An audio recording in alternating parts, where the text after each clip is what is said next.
sabay. Hello mga tao. So, eto na yung bike ko.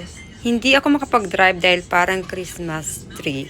Simula sa plano yung pamimili ko. Kung alam ko lang, sinama ko yung mga anak ko.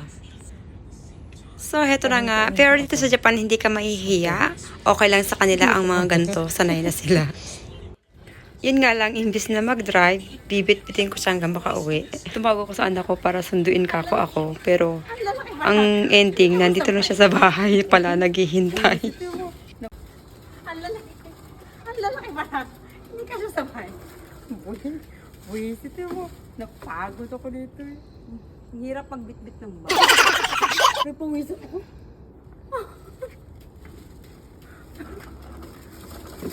Ay, naku.